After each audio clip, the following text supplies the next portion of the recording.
Forget everything that you think you know about productivity. Literally throw it out the door because it's not gonna help you here.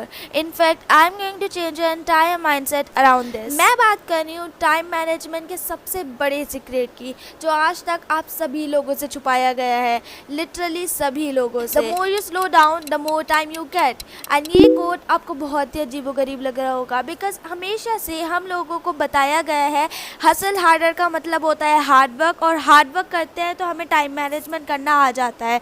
No, it's not the point. So इसे मैं गलत साबित करके इसके solutions भी आगे video में बनाऊंगी, तो वीडियो को आगे तक ज़रूर देखना. So without any further delay, let's get started.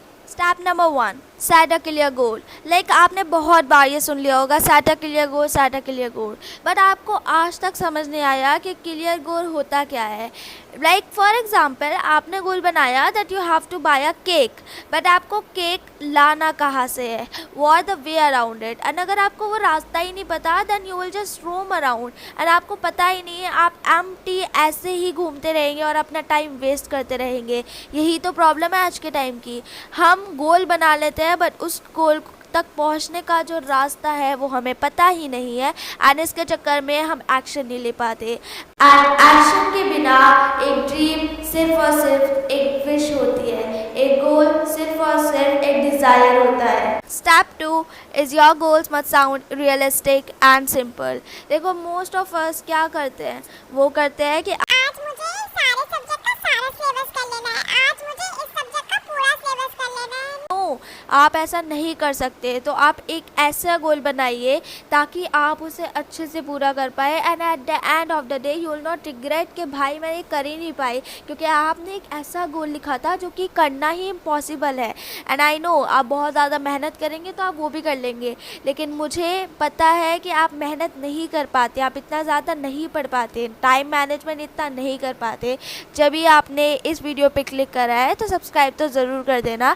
तो basically I am talking about the biggest mistake of students life, और एनी स्टूडेंट, कॉलेज या स्कूल के जो भी हैं, या फिर इनफैक्ट यूनिवर्सिटीज़ के भी है, वो भी सुने कि टाइम मैनेजमेंट एक ऐसी स्किल है जो कि एक स्टूडेंट की लाइफ में बहुत ज़्यादा इंपॉर्टेंट होती है. एंड अगर वो स्किल नहीं है तो स्टूडेंट कितना भी टैलेंटेड हुआ, कितना भी हार्ड वर्किंग हुआ, वो अपने गोल्स को अचीव नहीं कर पाएगा. इट्स वेरी इजी टू से, बट इसका एक्चुअल मतलब क्या है, what does this actually mean?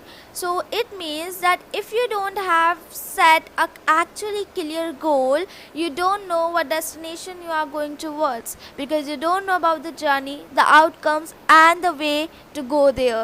So that's the point. So please आप अपने goals को clear रखिए. Set goals, नहीं, set clear goals. Set clear goals. Step 3 है start as early as possible.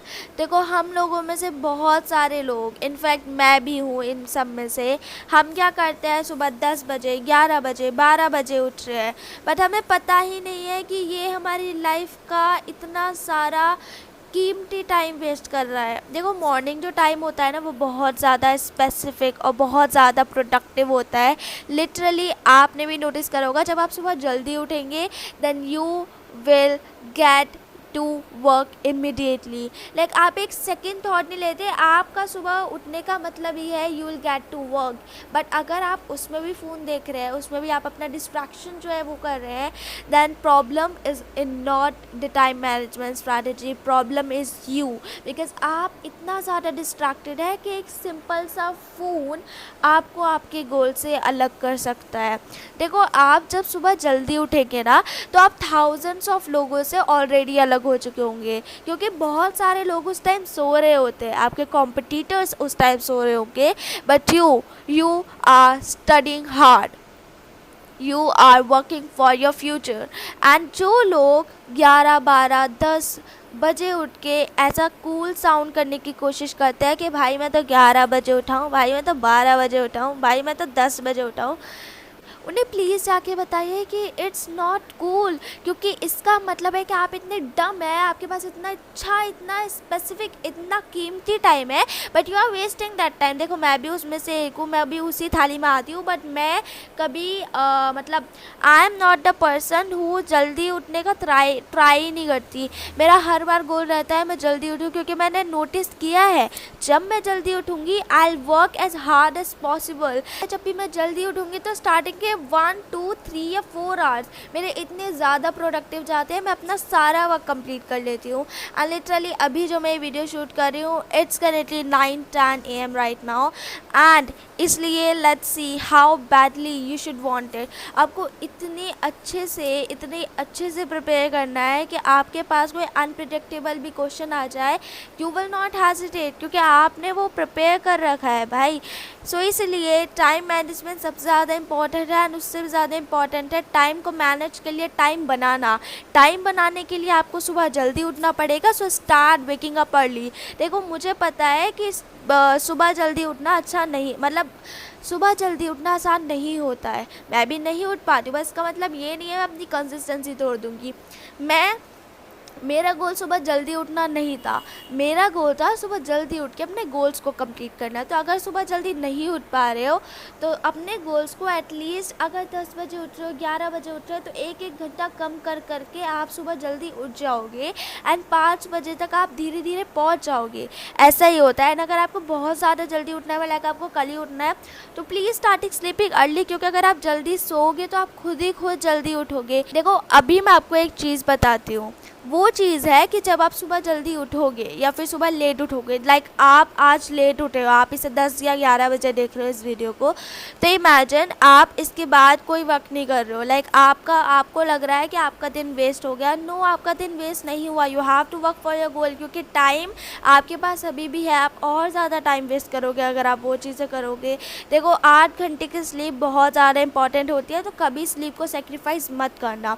The next step is switch between study spots. देखो जब आप एक जगह पढ़ने बैठते हैं ना, लाइक अगर आप एक चेयर पे पढ़ रहे हैं तो आप रोज़ वही पढ़ रहे हैं, आप अगर एक सोफे पे पढ़ रहे हैं आप वही पढ़ रहे हैं, आप अगर वहाँ पे पढ़ रहे हैं कि जहाँ पर आप सो सकते हैं, वो तो आपकी सबसे बड़ी मिस्टेक है। तो या तो आप एक ऐसा स्पॉट बनाइए जो कि आपकी सिर्फ पढ़ाई के लिए हो, आप वहाँ पर कोई और चीज़ करते ही ना हो, क्योंकि आपको एक पॉजिटिव एनर्जी साउंड होगी जब भी आप वहाँ जाके बैठेंगे ना, आप automatically you will get to work. But अगर आप सारी जगह फ़ोन देखते हैं, सारी जगह पढ़ाई नहीं करते हैं, लाइक अगर आप चेयर पे बैठे हैं तो आप महीनों तक वही पढ़ाई कर रहे हैं, आप बीच बीच में अपना स्टडी स्पॉट चेंज करते रहिए। जैसे कि आप आपको आज 4 घंटे पढ़ना है, आपने 1 घंटा चेयर पे पढ़ा, 1 घंटा सोफे पे पढ़ा, 1 घंटा जहाँ पे आप सोते हैं बेड पे पढ़ लिया, 1 घंटा आपने कहीं और पढ़ लिया। सो इस तरह से जब आप एक अपने स्टडी स्पॉट चेंज करेंगे तो आपको एक नई एनर्जी आती है, एंड नई पॉजिटिव एनर्जी जब आपको आती है तो आपका फोकस लेवल बढ़ता है, एंड आपको ऐसा आप बोर नहीं होंगे। लिटरली बहुत बढ़िया स्ट्रैटेजी है, आप बोर नहीं होंगे अगर आप ये चीज़ें ट्राई करेंगे। सो इसे एक बार तो ट्राई करके देखना। Now let's talk about the last step of this video. The last is never underestimate small study sessions, compounding effect. तो बेसिकली स्मॉल स्टडी सेशंस का मेरा मतलब है कि हम क्या करते हैं कि 8-8 अगर हमने सोचा कि हम 2 घंटे पढ़ेंगे, 2 घंटे लगातार पढ़ेंगे, फिर हमने सोचा कि हम 3 घंटे पढ़ेंगे, 3 घंटे लगातार पढ़ेंगे, बट उसके बीच में क्या होता है और आउटकम क्या होता है, हम आधा घंटे भी नहीं पढ़ पाते। एंड इसका रीज़न कोई ऐसा नहीं है कि आपका फोकस लेवल बहुत बेकार है, इसका रीज़न है कि आप अपने दिमाग पे इतना ज़्यादा लोड देते हैं कि आप एक चीज़ से बोर हो जाते हैं। पहले mistake, you are not changing your place while studying. ऐसा नहीं है if you are sleeping at 2 AM then आप 5 बजे उठ जाओ सुबह के, नो, ये भी आपको बहुत ज़्यादा नुकसान पहुंचाएगा, एंड इससे ना ही आप अपने गोल्स को कंप्लीट कर पाएंगे और ना ही आपकी स्लीप की नीड को। सो ये बहुत ज़्यादा हार्मफुल हो सकता है।